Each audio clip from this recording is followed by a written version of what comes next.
Están entrando a la niebla espesa en el bosque oscuro. Dirección desde el inframundo por Juanma Florian. Locución: Lobo Templario AC. Bienvenidos a la Hora del Lobo.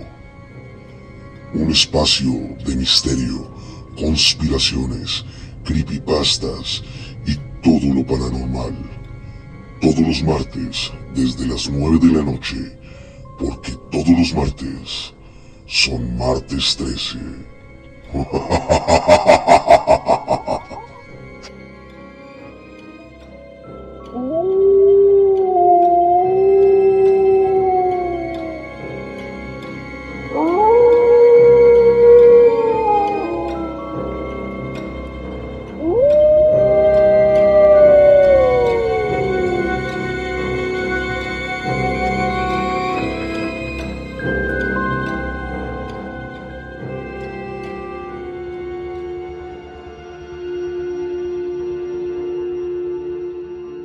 Nuestro director ha establecido la entrada al agujero negro para poder pasar a la galaxia de la niebla espesa del bosque oscuro.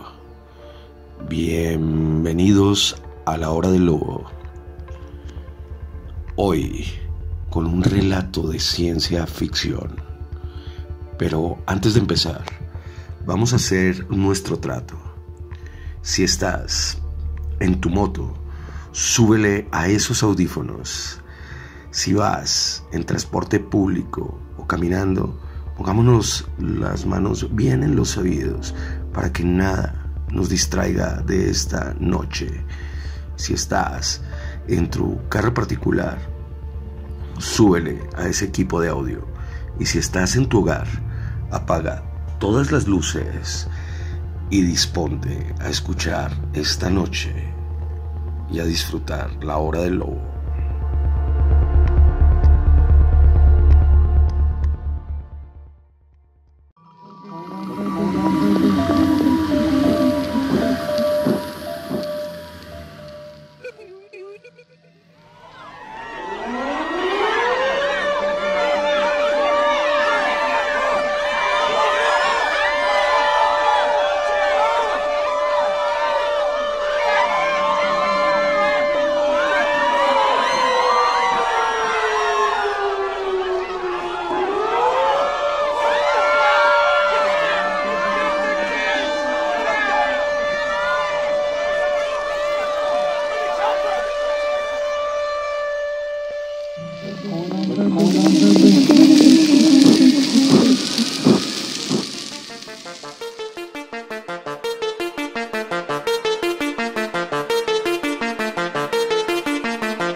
Buenas noches, bienvenidos a un martes más, porque todos los martes son martes 13, aquí en Radio Motera, su carretera paranormal.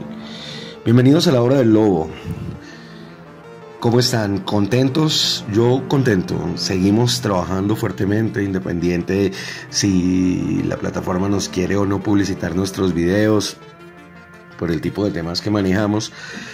Pero vamos trabajando porque lo hacemos por ustedes y para ustedes.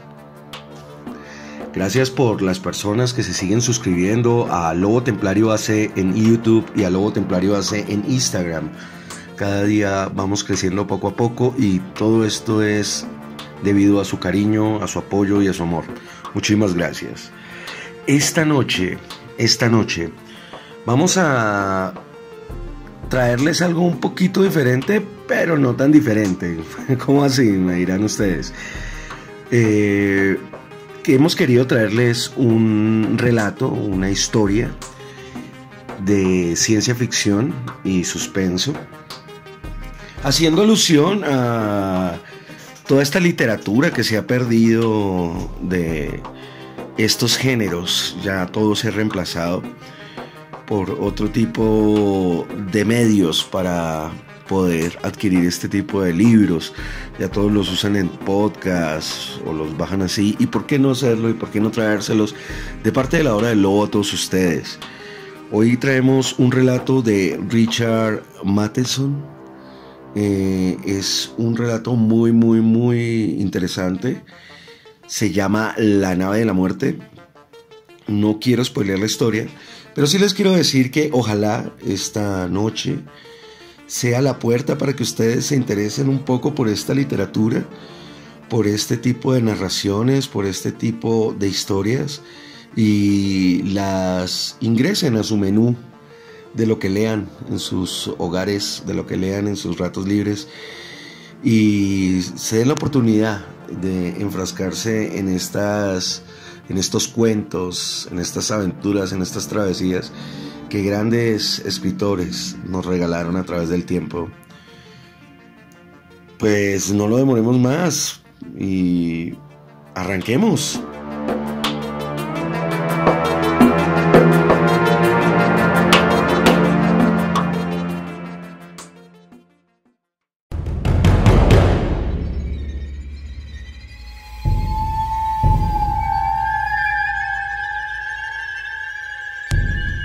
Sigue al Lobo en YouTube, Instagram y todas las redes como Lobo Templario AAC. Y si no, que os lleguen visitantes en la noche.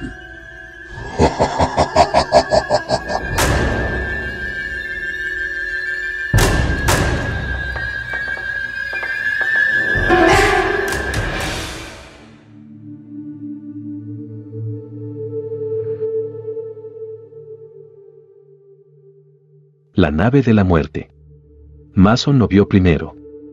Estaba sentado frente al visor lateral mientras la nave sobrevolaba plácidamente el nuevo planeta.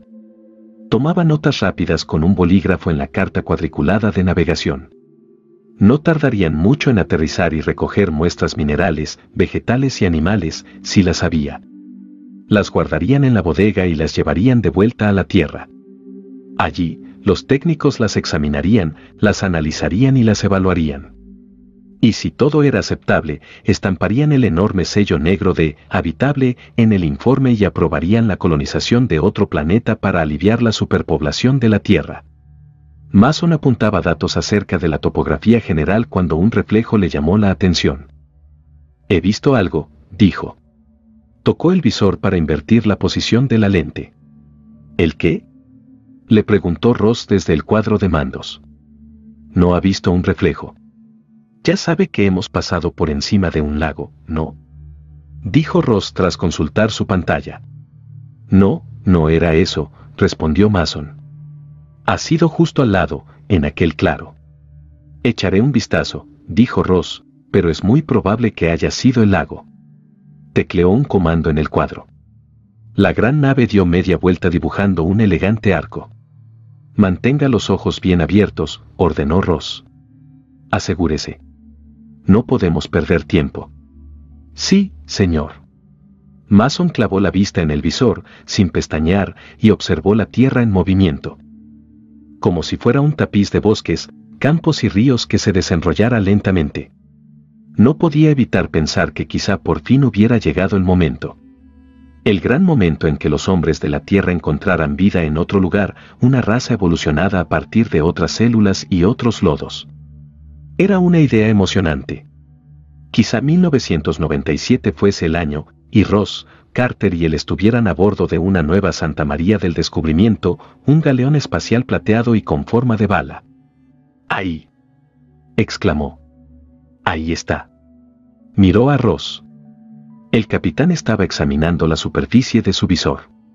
Mason conocía bien aquella expresión petulante, analítica, decidida, imperiosa. ¿Qué cree que es?, le preguntó. Porque sabía que el punto débil de su capitán era la vanidad. Puede que sea una nave o puede que no, sentenció Ross. Bueno, por Dios, vamos a bajar a averiguarlo, quería decirle Mason, pero sabía que no podía, que debía ser decisión de Ross. De lo contrario a lo mejor ni siquiera se detendrían. Supongo que no es nada, añadió, para darle un empujoncito. Impaciente, observó a Ross y como sus dedos regordetes pulsaban los botones del visor. Podríamos parar, dijo Ross. De todos modos, hay que recoger muestras. Lo único que temo es que... Aterriza, hombre, pensó Mason, meneando la cabeza. Apenas podía contener las palabras. Por Dios. Aterriza ya. Ross, con los labios gruesos fruncidos, cavilaba, sumido en su análisis. Mason contuvo la respiración. Por fin Ross asintió con la cabeza una sola vez, con aquel movimiento seco que daba a entender que la suya era una decisión irrevocable. Mason respiró de nuevo. Vio cómo el capitán empezaba a pulsar y girar interruptores y diales. Sintió cómo la nave se ponía en posición vertical. Notó que la cabina se estremecía ligeramente mientras el giroscopio la mantenía en equilibrio. El cielo dio un giro de 90 grados y las nubes aparecieron en las gruesas ventanillas. La nave apuntaba hacia el sol del planeta. Ross apagó los motores de crucero. La nave quedó suspendida en el aire una fracción de segundo e inició el descenso hacia la superficie. Estamos bajando. Mickey Carter los miró con curiosidad desde la puerta que conducía a la bodega mientras se restregaba las manos grasientas en las perneras verdes del mono. Hemos visto algo ahí abajo, explicó Mason. ¿En serio? Mickey se acercó al visor de Mason. A ver. Mason encendió la lente trasera y ambos contemplaron el planeta que ascendía hacia ellos. No sé si vas a poder. Ah, sí, ahí está, dijo Mason. Miró a Ross. 2 grados al este. El capitán giró una rueda y la nave modificó un poco su trayectoria descendente. ¿Qué creéis que es?, preguntó Mickey. Se concentró aún más, si cabía, en el visor. Observaba la mota plateada que crecía en la pantalla con los ojos muy abiertos. Podría ser una nave. Podría serlo, dijo, y luego se quedó callado detrás de Mason, viendo la Tierra elevarse a toda velocidad. Reactores, dijo Mason. El eficiente Ross pulsó el botón. Los motores de la nave escupieron gases llameantes, la velocidad disminuyó y el cohete siguió bajando sobre rugientes chorros de fuego. Ross pilotaba. ¿Qué crees que es?, le preguntó Mickey a Mason. No lo sé, pero si es una nave, dijo, casi haciéndose ilusiones, es imposible que sea de la Tierra. Tenemos esta ruta para nosotros solos. A lo mejor se desvió de su curso, comentó Mickey, aguándole la fiesta sin querer. Lo dudo, repuso Mason, encogiéndose de hombros. ¿Y si es una nave y no es nuestra?, preguntó Mickey. Mason miró a Carter, que se humedeció los labios. Tío, eso sería increíble, dijo. Resorte neumático, ordenó Ross. Mason accionó el interruptor que ponía en marcha el resorte neumático, la unidad que permitía aterrizar sin que tuviesen que tumbarse en camillas acolchadas. Podían quedarse de pie y apenas notarían el impacto. Era una innovación de las nuevas naves gubernamentales. La nave aterrizó sobre los refuerzos traseros. Sintieron un golpe, un ligero rebote. Después, la nave quedó inmóvil, con el morro hacia arriba, reluciente a la intensa luz del sol. No vamos a separarnos, dijo Ross. Nadie correrá ningún riesgo. Es una orden. Se levantó de su asiento y señaló el interruptor de la pared que dejaba entrar la atmósfera en una pequeña cámara situada en un rincón de la cabina. 3-1 a que necesitamos los cascos, le dijo Mickey a Mason. Venga. Así se sentaba en cada planeta que encontraban la eterna apuesta sobre si habría aire o no. Mickey siempre apostaba por la necesidad de llevar aparatos, mientras que Mason, por el uso natural de los pulmones. Iban más o menos empatados. Mason accionó el interruptor y oyeron un silbido amortiguado en la cámara. Mickey sacó el casco de su taquilla y se lo puso. Después entró por las puertas dobles.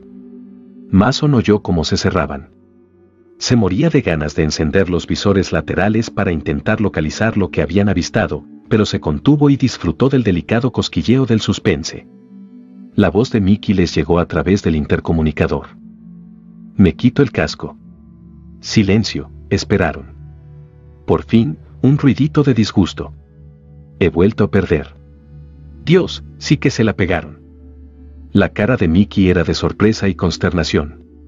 Los tres contemplaban la escena, de pie en la hierba azul verdosa. Efectivamente, era una nave, o lo que quedaba de ella. Al parecer se había estrellado contra el suelo a una velocidad tremenda, con el morro por delante. La estructura principal estaba hundida a unos 4,5 metros en la tierra dura. El impacto había arrancado varios fragmentos dentados de la superestructura, que yacían desperdigados por el campo. Los pesados motores se habían soltado y habían aplastado la cabina casi por completo. El silencio era sepulcral. La destrucción era tan completa que apenas se distinguía de qué tipo de nave se trataba. Era como si un niño gigantesco se hubiera cansado de su juguete y lo hubiera tirado al suelo, lo hubiera pisoteado y lo hubiera machacado con una piedra. Mason se estremeció. Hacía mucho tiempo que no veía un accidente espacial. Casi había olvidado la omnipresente amenaza de perder el control, de caer como una bala por el espacio, del impacto violento.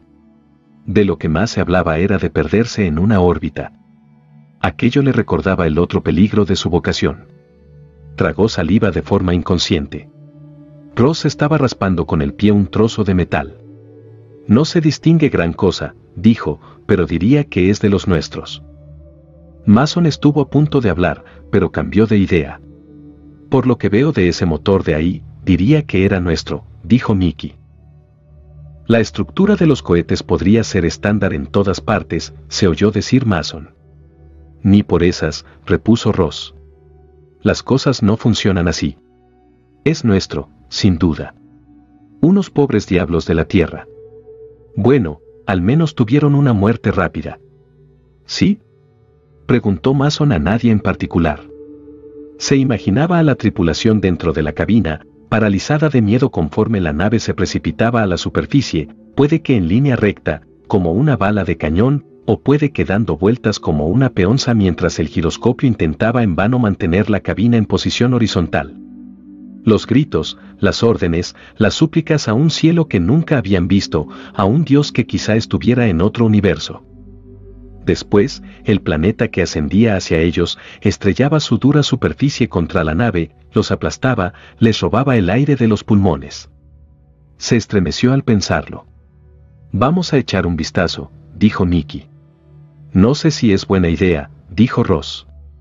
Decimos que es nuestra, pero puede que no lo sea. ¿No creerá que queda algo vivo ahí dentro, no? Le preguntó Mickey. No sabría decirle, respondió el capitán. Sin embargo, veía la mole destrozada tan bien como ellos. Nada podía haber sobrevivido a aquello. La mirada, los labios fruncidos mientras rodeaban la nave. El movimiento de cabeza que ellos no vieron. Vamos a probar por esa abertura de ahí, indicó Ross. Y no se separen. Todavía nos queda mucho por hacer.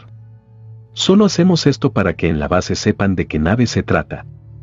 Ya había decidido que era una nave de la Tierra.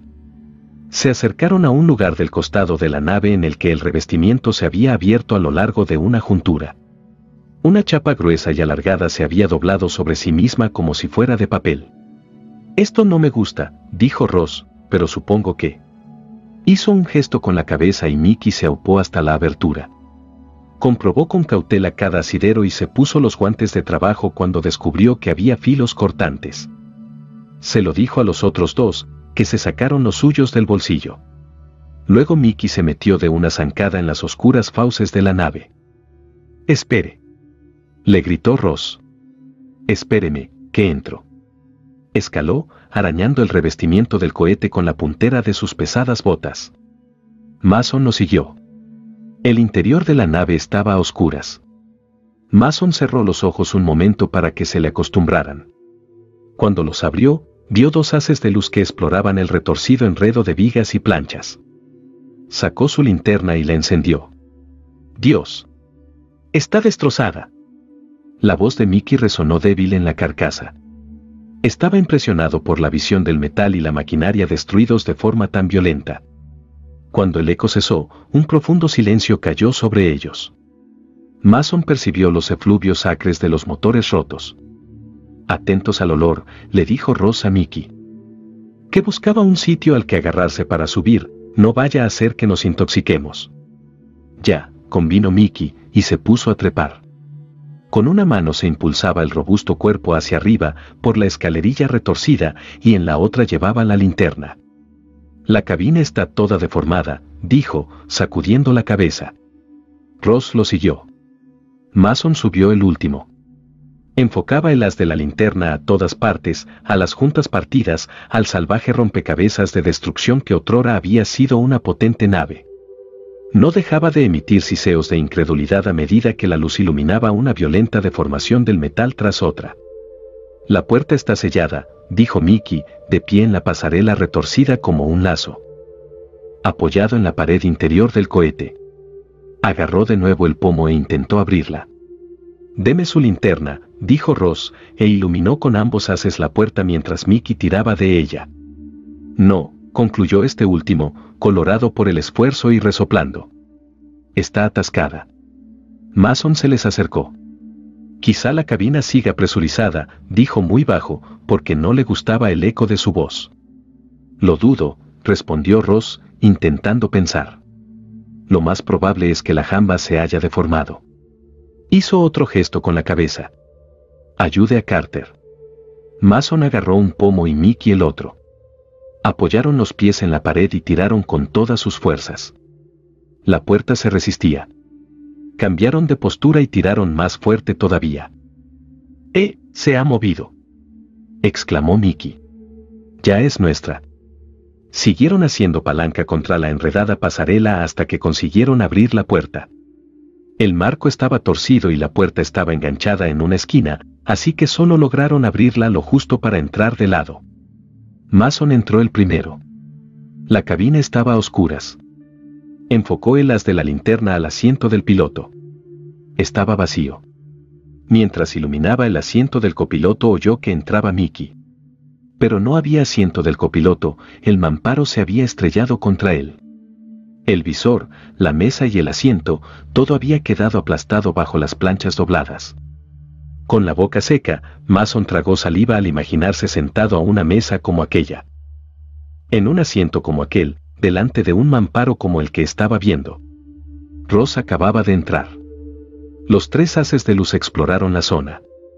Tuvieron que afianzar bien las piernas en el suelo, ya que la cubierta estaba inclinada. Y la inclinación de la cubierta le recordó algo a Mason. Pesos desequilibrados, cosas que se deslizaban, en dirección al rincón que, de repente, iluminó con su tembloroso haz. Le dio un vuelco al corazón y se le puso la piel de gallina. Se quedó mirando fijamente la escena, sin poder pestañear.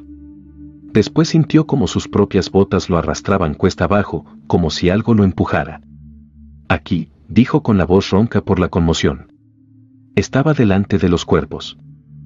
Había tropezado con uno al buscar apoyo para frenarse y equilibrar el peso. Oyó las pisadas de Mickey, su voz. Un susurro. Un susurro contenido de horror. «¡Virgen Santa!». Ross no dijo nada. Ninguno dijo nada. Todos se quedaron pasmados, con la mirada fija y la respiración entrecortada. Porque los cuerpos destrozados del suelo eran los suyos, los de ellos tres. Y los tres estaban muertos.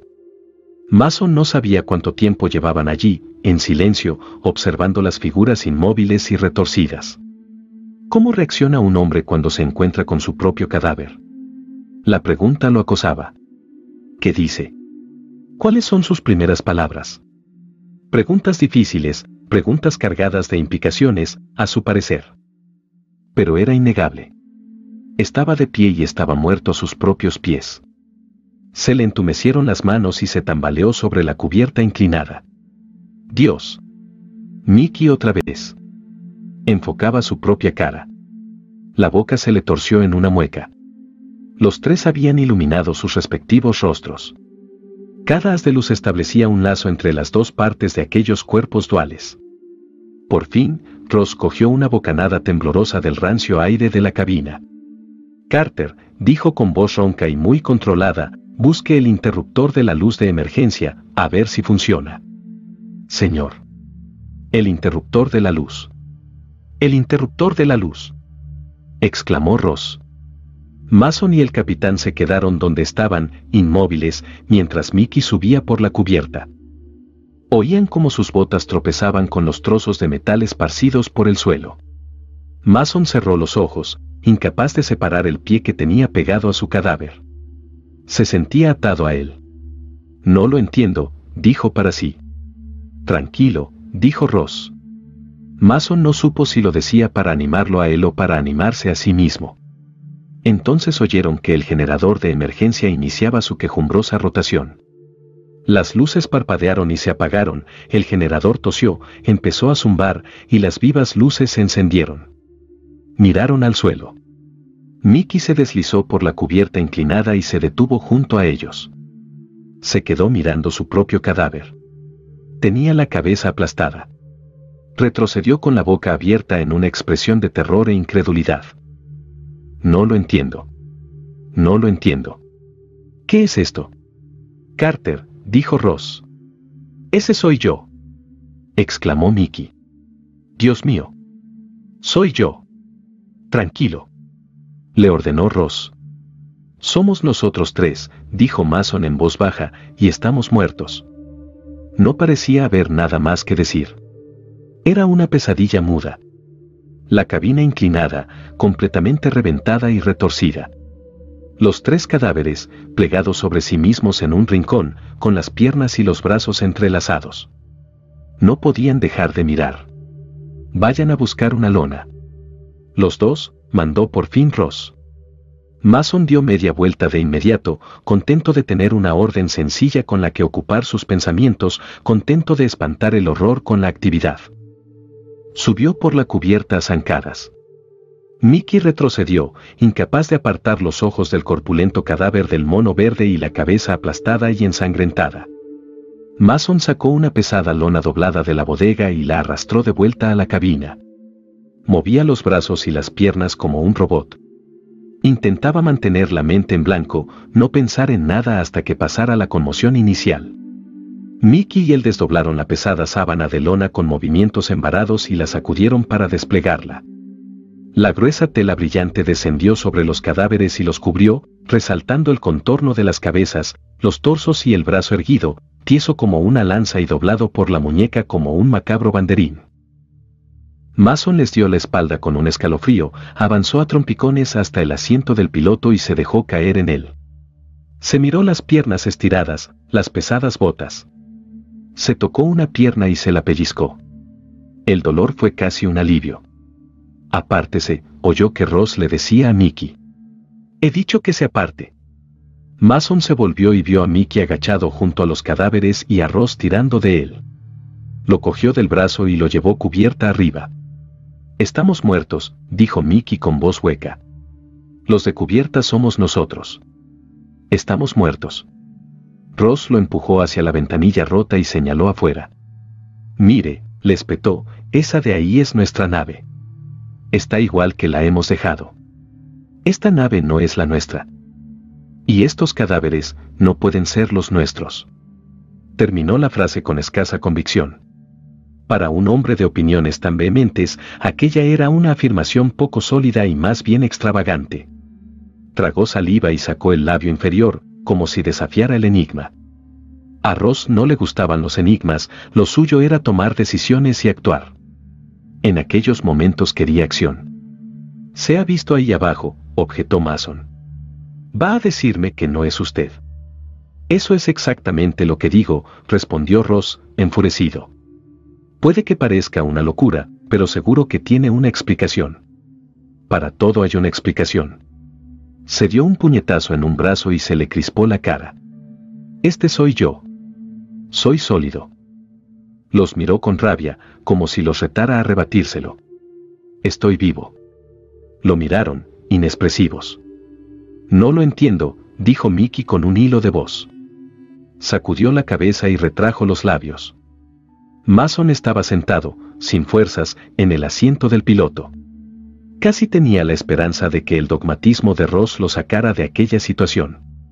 De que sus firmes prejuicios contra lo inexplicable la arreglaran. Lo deseaba con todas sus fuerzas. Intentaba pensar por su cuenta, pero era mucho más fácil dejar que decidiera el capitán. Estamos todos muertos, dijo Mickey. No sea idiota, exclamó Ross. Tóquese. Mason se preguntó cuánto duraría aquello. De hecho, esperaba despertar de repente. Incorporarse de golpe en el catre y encontrar a los otros dos ocupados con sus tareas, como siempre. Descubrir que por fin había terminado aquella pesadilla demencial. Pero la pesadilla no terminaba. Se reclinó en el asiento, era un asiento sólido. Podía pasar los dedos por botones, diales e interruptores sólidos. Todo era real. No se trataba de un sueño. Ni siquiera necesitaba pellizcarse para saberlo. A lo mejor es una visión, aventuró, en un vano intento por pensar, como un animal atrapado en el lodo que da unos pasos vacilantes para llegar a tierra firme. Ya basta, dijo Ross. Entornó los ojos y los escrutó. Su rostro era la viva imagen de la determinación. Mason estaba expectante. Intentaba averiguar a qué conclusión había llegado Ross. ¿Que era una visión? No, no podía ser. Ross no querría saber nada de visiones. Se dio cuenta de que Mickey miraba al capitán con la boca abierta. También él anhelaba el consuelo de una explicación sencilla. Una distorsión del espacio-tiempo, dijo Ross. Los otros dos siguieron contemplándolo. ¿Qué?, preguntó Mason. Escuchen, dijo Ross, y se dispuso a proferir su teoría. Más que la teoría, puesto que siempre se saltaba ese paso, soltó su propio dogma. El espacio se pliega. El tiempo y el espacio forman un continuo, ¿verdad? No hubo respuesta, tampoco la necesitaba. Recuerden que en los entrenos nos hablaron una vez de la posibilidad de circunnavegar el tiempo. Nos explicaron que podíamos abandonar la Tierra en una fecha concreta y que después, cuando regresáramos, fuera un año antes de lo que hubiéramos calculado. O un año después. Aquello no eran más que teorías, según los profesores. Bueno, pues es lo que nos ha pasado a nosotros. Es lógico, podría suceder. Tal vez hayamos atravesado una distorsión del espacio-tiempo. Estamos en otra galaxia, quizá en una línea espacial distinta, quizá en una línea temporal distinta. Hizo una pausa teatral. Creo que estamos en el futuro. Si realmente está en lo cierto, ¿en qué nos ayuda eso?, preguntó Mason. No estamos muertos, exclamó Ross, sorprendido de que no lo entendieran. Si esto es el futuro, respondió Mason en voz baja. Significa que vamos a morir. Ross lo miró, boquiabierto. No había pensado en eso. No había pensado que su idea empeoraba aún más las cosas. Porque solo había una cosa peor que morir, y era saber que vas a morir. ¿Y dónde? ¿Y cómo? Mickey sacudió la cabeza y movió las manos, nervioso. Se llevó una a los labios y se mordisqueó una uña ennegrecida. No, dijo débilmente. No lo entiendo. Ross se quedó mirando a Mason con cara de cansancio. Se mordió los labios, inquieto por la forma en que lo desconocido se cernía sobre él y espantaba la comodidad del sólido pensamiento racional. Apartó la amenaza con todas sus fuerzas y perseveró. Escuchen. Estamos de acuerdo en que no son nuestros cadáveres. No hubo respuesta. Utilicen la cabeza. Tóquense. Mason se pasó los dedos entumecidos por la cazadora, por el casco, por el bolígrafo del bolsillo. Se apretó las manos, y eran sólidas de carne y hueso. Se miró las venas de los brazos, se palpó el pulso con nerviosismo. Es cierto, pensó, y ese pensamiento le devolvió parte de las fuerzas.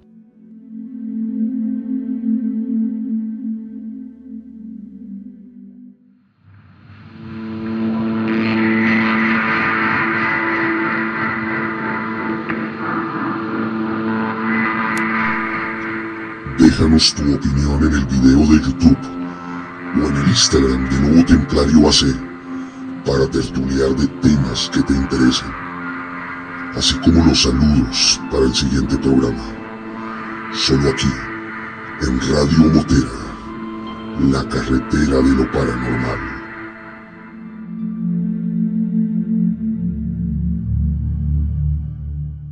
A pesar de todo, a pesar de la desesperada defensa de Ross, estaba vivo. La carne y la sangre eran sus pruebas. Abrió por completo la mente y se irguió con el ceño fruncido, concentrado. Vio en el rostro del debilitado Ross una expresión cercana al alivio. De acuerdo, estamos en el futuro, convino. ¿En qué situación nos deja eso?, preguntó Mickey, que estaba junto a la puerta, muy tenso. Mason se quedó desconcertado. Era cierto, ¿en qué situación nos dejaba? ¿Cómo sabemos en qué momento del futuro?, inquirió, añadiendo hierro a lo dicho por Mickey. ¿Cómo sabemos que no sucederá dentro de 20 minutos? Ross se enderezó y se pegó un puñetazo sonoro contra la palma de la otra mano. ¿Cómo lo sabemos?, preguntó con energía. Si no despegamos, no nos estrellamos. Así lo sabemos. A lo mejor podemos despegar, evitar nuestra muerte y dejarla en este sistema espaciotemporal, aventuró Mason. Podríamos volver al sistema espaciotemporal de nuestra galaxia y dejó la frase en el aire, perdido en ideas tortuosas. Ross frunció el ceño, se revolvió incómodo y se humedeció los labios. Lo simple se había vuelto a convertir en otra cosa. No le agradaba que la complejidad se hubiera inmiscuido sin invitación. Ahora estamos vivos, dijo, para grabárselo en el cerebro, para consolidar el aplomo con palabras lógicas, y solo hay una manera de seguir así. Clavó los ojos en ellos. Ya había tomado una decisión. Tenemos que quedarnos aquí. Se limitaron a mirarlo. Ross deseaba que al menos uno de ellos estuviese de acuerdo con él, que se definieran de algún modo. Pero, ¿qué hay de nuestras órdenes?, le preguntó Mason, dubitativo. Nuestras órdenes no son que nos suicidemos, exclamó Ross. No, es la única solución. Si no volvemos a despegar, no nos estrellaremos. Lo evitaremos. Lo impediremos. Hizo un brusco gesto de asentimiento. Para él, el asunto estaba zanjado. Pero Mason meneó la cabeza. No lo sé. No creo, yo sí, afirmó Ross. Y ahora vamos a salir de aquí. La nave está poniéndoles los nervios de punta. Mason se levantó cuando el capitán señaló la puerta. Mickey echó a andar, pero vaciló y volvió a mirar los cadáveres. No deberíamos. ¿Qué?, inquirió Ross con impaciencia, deseoso de salir de allí. Mickey contempló los cuerpos y se quedó atrapado en una locura aberrante.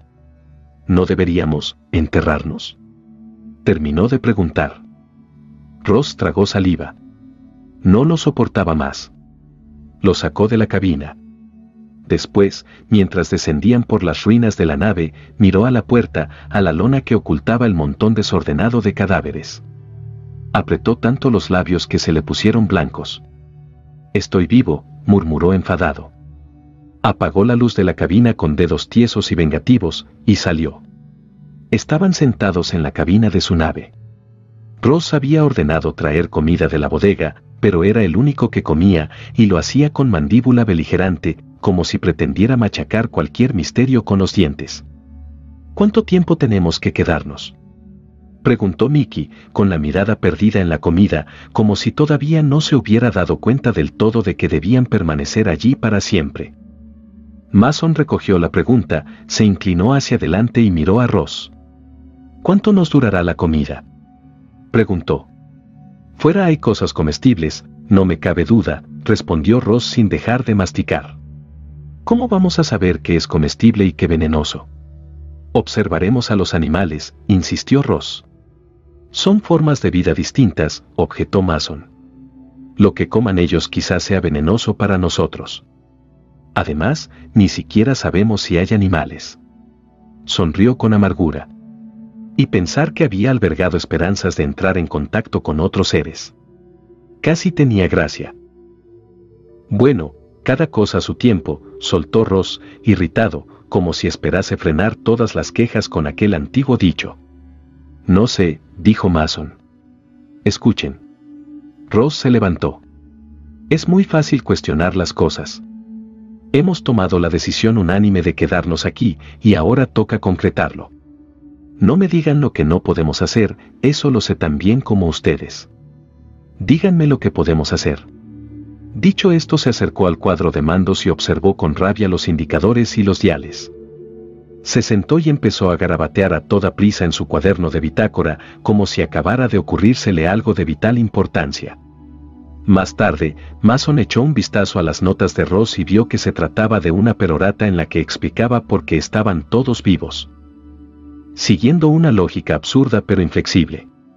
Mickey se levantó y fue a sentarse en su litera. Se llevó las grandes manos a las sienes. Parecía un niño que ha desobedecido a su madre y ha comido demasiadas manzanas verdes, y teme el castigo por partida doble. Mason sabía en qué pensaba Mickey, en aquel cadáver con el cráneo aplastado, en la imagen de sí mismo muerto de forma brutal en una colisión. Él, Mason, pensaba en lo mismo y, aunque su comportamiento indicara lo contrario, seguramente Ross también. Mason se quedó de pie junto a la ventanilla, contemplando la silenciosa mole que yacía en el prado. Caía la noche. Los últimos rayos del sol del planeta se reflejaban en el revestimiento de la nave estrellada. Mason le dio la espalda y echó un vistazo al indicador de la temperatura exterior. Aunque todavía había luz, ya marcaba 13 grados bajo cero. Movió la aguja del termostato con el índice derecho. Más calor que gastamos, pensó. Consumimos la energía de nuestra nave varada cada vez más deprisa. La nave se bebe su propia sangre sin posibilidad de transfusión. El sistema de energía solo se recargaba cuando la nave estaba en funcionamiento. Pero no se movían, estaban atrapados y quietos. ¿Cuánto tiempo duraremos?, preguntó de nuevo a Ross, negándose a guardar silencio ante el problema. No podemos vivir indefinidamente en esta nave. La comida se habrá terminado dentro de un par de meses y el sistema de recarga dejará de funcionar mucho antes. Nos quedaremos sin calefacción. Moriremos congelados. ¿Cómo sabemos que la temperatura exterior es glacial?, preguntó Ross con paciencia fingida. Está poniéndose el sol y ya estamos a 25 grados bajo cero, respondió Mason. Ross lo observó con expresión huraña, se levantó de su asiento y comenzó a pasearse. Si despegamos, nos arriesgamos a repetir lo que le ha sucedido a esa nave de ahí, dijo. ¿Pero se repetiría?, preguntó Mason. Solo podemos morir una vez. Y al parecer, ya hemos muerto. En esta galaxia. Puede que una persona solo pueda morir una vez en cada galaxia.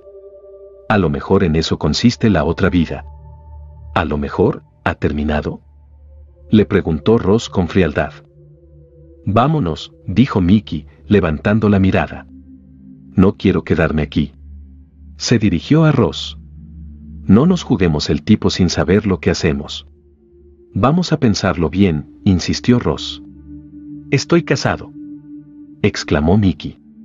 Solo porque usted no lo esté, cállese, rugió Ross. Mickey se tiró en su catre y se volvió de cara al frío mamparo. Su pesada figura se estremecía cada vez que exhalaba. No dijo nada. Abría y cerraba los dedos retorciendo la manta, sacándosela de debajo del cuerpo. Ross se puso a dar vueltas por cubierta. Se golpeaba mecánicamente la mano con el puño, le castañeteaban los dientes y sacudía la cabeza cada vez que un argumento se desmoronaba ante su obstinada determinación. Se detuvo, miró a Mason y siguió caminando. Hubo un momento en que encendió el foco exterior para asegurarse de que no se lo habían imaginado todo. La luz iluminó la nave destrozada. Brillaba de un modo extraño, como una enorme lápida rota. Ross apagó el foco con un gruñido y se volvió a mirarlos. Tenía la respiración agitada. De acuerdo, dijo.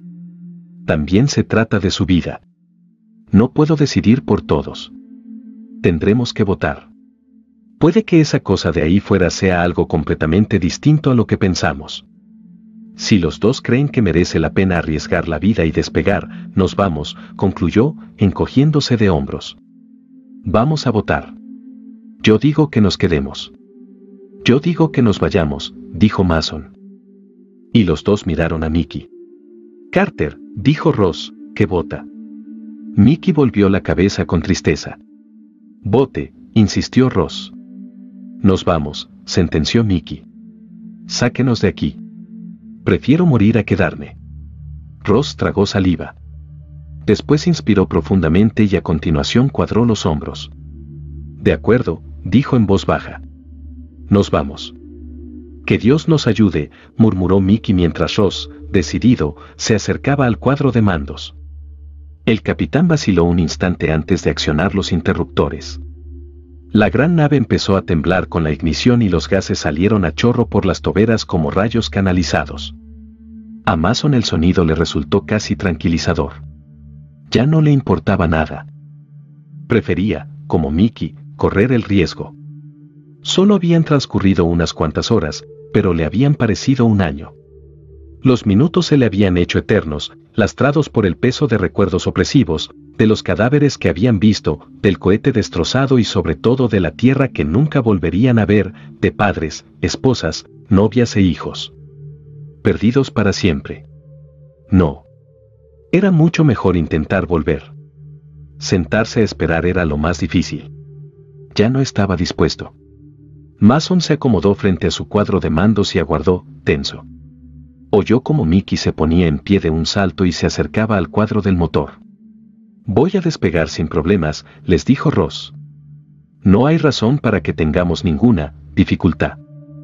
Dejó de hablar, y los otros dos levantaron la cabeza de golpe y lo miraron, rígidos de impaciencia. «¿Están listos?» «Sáquenos de aquí de una vez», respondió Mickey. Ross apretó los labios y accionó el interruptor que decía, «Despegue vertical». Notaron los temblores y vacilaciones de la nave, que se elevó del suelo y ascendió a velocidad creciente. Mason activó el visor trasero y observó cómo retrocedía la tierra oscura, intentando no mirar la mancha clara de la esquina de la pantalla, su brillo metálico a la luz de la luna. 500, leyó Mason. 750. 1000. 1500. Siguió esperando. Esperaba una explosión, un motor averiado, que se detuviera el ascenso. Sin embargo, siguieron subiendo. 3000, dijo Mason, cuya voz empezaba a delatar la creciente euforia que lo embargaba. El planeta seguía alejándose. La otra nave no era más que un recuerdo. Miró a Mickey, que observaba con atención, con la boca abierta, como si estuviera a punto de gritar, deprisa, pero le diera miedo tentar al destino. 6000, 7000. Exclamó Mason, exultante. Hemos salido. Mickey sonrió de alivio, se pasó una mano por la frente y dejó caer unas gordas gotas de sudor en el suelo. Dios. Exclamó entre jadeos. Dios mío. Mason se acercó al asiento de Ross y le dio una palmada en el hombro. Lo hemos logrado, lo felicitó. Bien hecho. No tendríamos que habernos ido, repuso Ross, que parecía irritado. No era nada. Ahora tendremos que buscar otro planeta. Irse no ha sido buena idea. Negó con la cabeza. Mason no miró de hito en hito y le dio la espalda. Hagas lo que hagas, nunca ganas. Si vuelvo a ver un reflejo, pensó en voz alta, mantendré la bocaza cerrada. A la mierda las razas alienígenas. Silencio. Regresó a su asiento, cogió su carta de navegación y dejó escapar un suspiro largo y tembloroso. Si se quiere quejar, que se queje, pensó. Ahora mismo no me afecta nada. Todo ha vuelto a la normalidad. Empezó a cavilar, sin darle mucha importancia, acerca de lo que podía haber ocurrido allá abajo. En aquel planeta. Entonces se le ocurrió mirar a Ross. El capitán estaba maquinando. Murmuraba para sí con los labios apretados. Mason y él se cruzaron la mirada. Mason, dijo. ¿Qué? Ha dicho, raza alienígena. Mason sintió un escalofrío. Vio que la gran cabeza sentía una sola vez, resuelta. Había tomado una decisión desconocida. Empezaron a temblarle las manos y lo asaltó una idea demencial. No, Ross no haría eso solo para satisfacer su vanidad, ¿verdad? No, con el rabillo del ojo, vio que Mickey también miraba al capitán. Escuchen, lo interrumpió Ross. Les diré qué ha pasado ahí abajo. Les enseñaré qué ha pasado. Paralizados de terror, observaron cómo daba la vuelta y regresaba.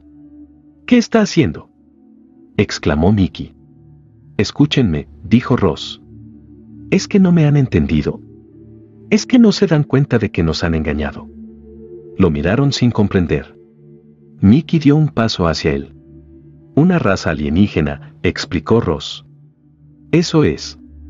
Esa idea del espacio-tiempo es una tontería, pero voy a decirles algo que no lo es. Muy bien, nos largamos del planeta. ¿Qué comunicaríamos a bote pronto cuando informáramos? ¿Decir que era inhabitable? ¿Qué va? No diríamos ni que existe. Ross, no va a llevarnos de vuelta, dijo Mason, por fin consciente de lo que sucedía. El terror de volver al planeta hizo que se pusiera en pie de golpe. Ya lo creo que sí, exclamó Ross con una alegría feroz. Está loco, le gritó Mickey. Temblaba de pies a cabeza y tenía los brazos rígidos y los puños cerrados en actitud amenazadora. Escúchenme, rugió Ross. ¿Quién se beneficia de que no informemos de la existencia del planeta? No respondieron. Mickey se le acercó más. Idiotas. ¿No es evidente? Hay vida ahí abajo, pero es una vida demasiado débil para matarnos o para alejarnos por la fuerza. Así pues, ¿qué pueden hacer? No nos quieren ahí, así que, ¿qué pueden hacer? Lo preguntó como un profesor incapaz de obtener las respuestas correctas de los memos de sus alumnos. Mickey lo miraba con suspicacia. Pero le picaba la curiosidad y se sentía un poco amedrentado, como siempre con su capitán, salvo en los momentos de gran riesgo físico. Ross siempre los había dirigido y resultaba difícil rebelarse contra aquello, incluso aunque pareciera querer matarlos a todos. Echó un vistazo al visor, y allí estaba el planeta, que se aproximaba como una ominosa bola oscura. «Estamos vivos», repitió Ross, «y afirmo que nunca ha habido una nave ahí abajo. La hemos visto, sí, la hemos tocado. Pero se puede ver cualquier cosa si se cree en su existencia. Los sentidos pueden decir que hay algo cuando en realidad no hay nada. Solo hay que creérselo». «¿A dónde quiere ir a parar?», le preguntó Mason a toda prisa. Demasiado asustado para darse cuenta. Echó una mirada fugaz al altímetro. 17.000. 16.000. 15.500. Telepatía, declaró Ross, triunfal. Afirmo que esos hombres o lo que sean nos vieron llegar. Y no nos querían allí. Así que nos leyeron la mente y vieron el miedo morir, por lo que decidieron que la mejor forma de asustarnos era enseñarnos nuestra nave estrellada y a nosotros muertos dentro. Y ha funcionado, hasta ahora. Vaya si ha funcionado. Estalló Mason. Va a arriesgarse a matarnos con tal de probar su puñetera teoría. Es más que una teoría. Tronó Ross mientras la nave descendía. Tengo órdenes de recoger muestras de todos los planetas, añadió. Herido en su vanidad. Hasta ahora siempre he obedecido las órdenes, y por Dios que seguiré obedeciéndolas. Ya ha visto el frío que hacía, dijo Mason. Ahí no puede vivir nadie. Piense con la cabeza, Ross. Maldita sea. Soy el capitán de esta nave. Yo doy las órdenes. No cuando nuestras vidas están en sus manos, exclamó Mickey, acercándosele. Apártese, ordenó Ross. Entonces, un motor se apagó y la nave viró con violencia. ¡Idiota!, estalló Mickey, que había perdido el equilibrio. Lo ha conseguido. Acaba de conseguirlo. Fuera, la noche negra pasaba junto a ellos a la velocidad del rayo. La nave se estremecía. Mason solo podía pensar, predicción acertada. La visión que había tenido hacía unas horas de los gritos, del horror paralizante, de las súplicas a un cielo sordo. Todo se hacía realidad. Su nave se convertiría en aquella mole estrellada en cuestión de minutos. Aquellos 3 cadáveres serían, ¡oh, mierda!, gritó a todo pulmón. Estaba furioso por la tosudez de Ross, que se empeñaba en llevarlos de vuelta y convertir el futuro en lo que habían visto, todo por su orgullo demencial. No. No van a engañarnos, aulló el capitán, aferrado a su última idea como un bulldog moribundo que apresa a su enemigo entre las fauces. Se puso a accionar interruptores e intentó dar media vuelta, pero la nave no viraba. Seguía cayendo en espiral, como una hoja. El giroscopio no podía hacer frente a las abruptas variaciones de posición de la cabina, de modo que los 3 perdieron el equilibrio en una cubierta cada vez más inclinada. «Motores auxiliares», chilló Ross. «Es inútil», gritó Mickey. ¡Maldita sea! Ross subió a rastras por la cubierta inclinada, pero chocó contra el cuadro de mandos del motor al ladearse la cabina hacia el otro lado. Pulsó algunos interruptores, temblando. De repente, Mason volvió a ver un chorro constante de fuego por el visor trasero. La nave dejó de sacudirse y empezó a descender en línea recta. La cabina se enderezó. Ross se abalanzó a su asiento y movió las manos frenéticamente para darle la vuelta a la nave. En el suelo, Mickey lo miraba, pálido e inexpresivo. Mason también lo observaba sin atreverse a hablar. «Ahora cállense», ordenó Ross indignado, sin tan siquiera mirarlos, como un padre disgustado con sus hijos. «Cuando bajemos ahí, verán que tengo razón y que la nave no está. Y vamos a ir en busca de los cabrones que nos plantaron esa idea en la cabeza». Los dos miraron a su capitán, aturdidos, mientras la nave bajaba marcha atrás. Contemplaron cómo las manos de Ross se movían con resolución sobre los controles. Mason sintió confianza en su capitán y se quedó callado. Esperaba el aterrizaje sin miedo. Mickey se levantó y se quedó a su lado, también a la espera. La nave llegó al suelo. Se detuvo. Habían vuelto a aterrizar. Seguían siendo los mismos. «Y, enciendan el foco», les dijo Ross. Mason accionó el interruptor y los tres se apretujaron en la ventanilla. Mason se preguntó por un segundo cómo podía haber aterrizado Ross justo en el mismo punto. Ni siquiera parecía haber seguido los cálculos que habían realizado en el otro aterrizaje. Miraron al exterior. Mickey contuvo el aliento y Ross se quedó con la boca abierta. La nave estrellada seguía allí. Habían aterrizado en el mismo sitio y la nave seguía allí. Mason se apartó de la ventanilla y se tambaleó. Se sentía perdido, víctima de una terrible broma universal, un hombre maldito. «Pero usted afirmaba», le dijo Mickey al capitán. Ross miraba por la ventanilla sin poder creérselo. «Ahora volveremos a despegar», prosiguió Mickey con los dientes apretados. «Y esta vez nos estrellaremos de verdad y nos mataremos. Igual que esos». «Esos». Ross no respondió.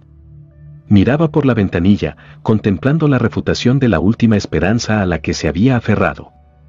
Se sentía vacío, sin ninguna fe en las cosas razonables. «No vamos a estrellarnos nunca», dijo Mason en tono lúgubre. «¿Qué?». Mickey estaba mirándolo y Ross se volvió. «¿Por qué no dejamos de engañarnos de una vez?», preguntó Mason. «Todos sabemos lo que pasa, ¿no?».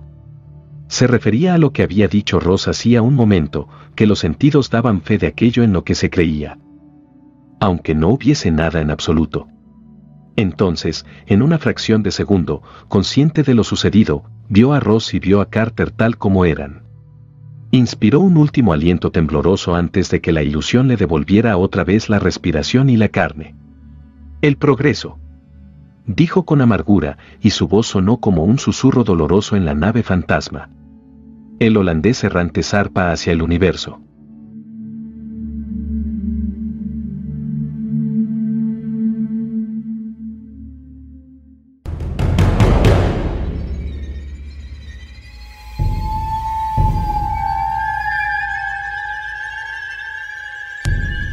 Sigue al Lobo en YouTube, Instagram y todas las redes como Lobo Templario AAC. Y si no, que os lleguen visitantes en la noche.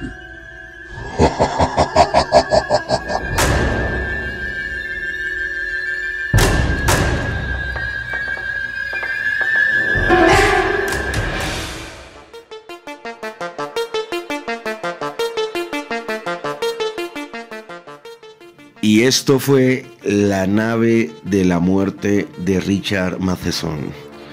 ¿Cómo la vieron? ¿Cómo la escucharon? ¿Se divirtieron? Por mi parte me la gocé completamente. Definitivamente la magia de la lectura, o en este caso la magia de la radio, y si lo estás escuchando el día de mañana en Lobo Templario hace en YouTube, la magia de escuchar un podcast nos transporta a cualquier parte del universo y a cualquier plano astral, a cualquier mundo que nuestra imaginación pueda crear. Eso es lo bonito de este tipo de cosas. Yo la gocé completo, me lo imaginé completo, hacerlo fue muy interesante. Estuve totalmente embelesado en todo el proceso. Quiero saber a ustedes qué les parece, si quieren que este tipo de trabajos o este tipo de relatos, este tipo de historias, cuentos, los sigamos trayendo, así como para darle un respiro a los temas que vamos avanzando. Traer de vez en cuando un relato de ciencia ficción, de horror o historias de terror, pero así escritas, de libros famosos, de escritores famosos, y me lo cuentan. ¿Dónde me lo pueden dejar? En este momento aquí en los mensajes de radiomotera.com, donde están escuchando La Hora del Lobo. Pero si lo estás escuchando en el podcast, lo puedes dejar aquí, ahí abajo, en la caja de comentarios. Y así de paso, en el siguiente programa leo y mando un saludo a todos ustedes que nos están apoyando. Por mi parte, este tipo de lecturas me ha apasionado por mucho tiempo y las sigo consumiendo de una forma indiscriminada realmente. Quiero dar un saludito a las personas que se escribieron en el podcast pasado, que fue la segunda parte de la entrevista con Lacerta, con esta reptiliana, Carito M, que dice que le encantó, que le alegró mucho que se pudiera poner la segunda parte, que lo estaba esperando pues con muchas ansias. A Juan Callipe, que nos felicita desde Chile y que el programa le parece excelente, que le gustó mucho la segunda parte y que sigan saliendo nuevos contenidos, en especial de esta naturaleza que nos permite conocer más allá de la realidad de lo que normalmente pensamos. Felicitaciones. Muchas gracias, Juan Cayo Perellano. Francisco Sánchez nos escribe: Lobo, felicitaciones a usted y sus compañeros, sigan adelante, no bajen la guardia. Como se dice muchas veces, la verdad va poco a poco saliendo a flote. Vuelvo y les reitero las felicitaciones para todos. Sí, Francisco, muchísimas gracias. Sí, el tiempo es muy sabio y nos ha enseñado que muchas personas que fueron acusadas de locas, que fueron acusadas de soñadores, que fueron acusadas de tantas falacias, el tiempo se encargó de demostrar que ellos tenían razón. Y esto es lo que está pasando, y como yo les he dicho de vez en cuando, de cuando en vez, en nuestros podcasts y en este programa de radio, los investigadores hemos sido estigmatizados muchas veces, pero muchas de las cosas que se venían hablando desde hace muchísimos años están saliendo a la luz y vienen muchas más.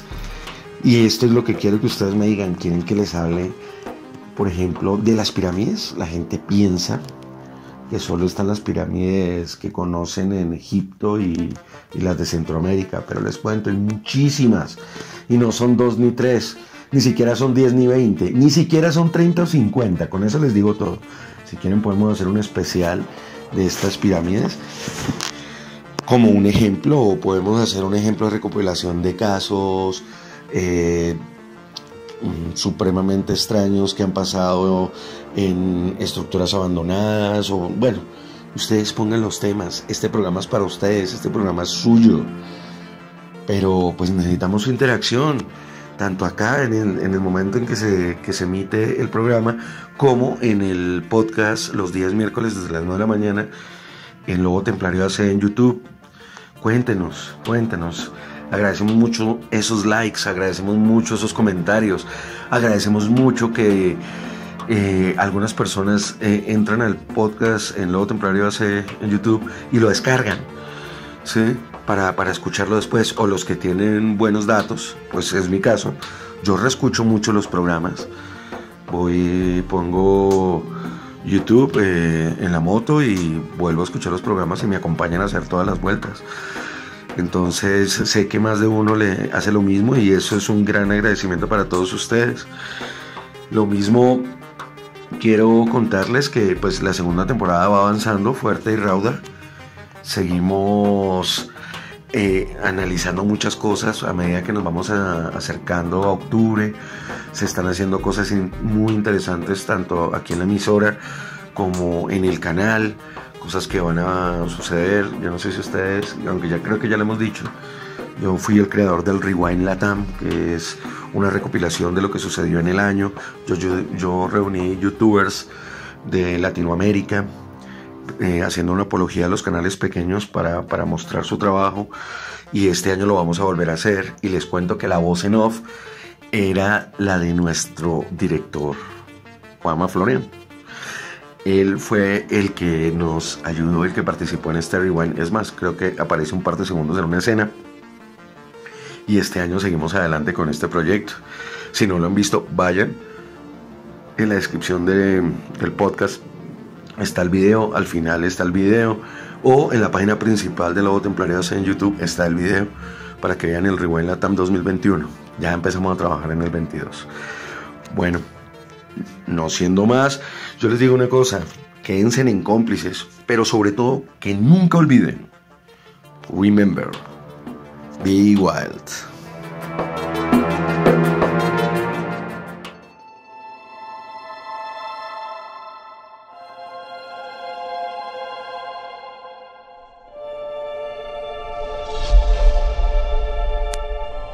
Has sobrevivido a otra noche de la hora del lobo. Considérate afortunado. Esta noche, cuando apagues todas las luces, ten en cuenta que nunca estás solo. Y no olvides, remember, be wild.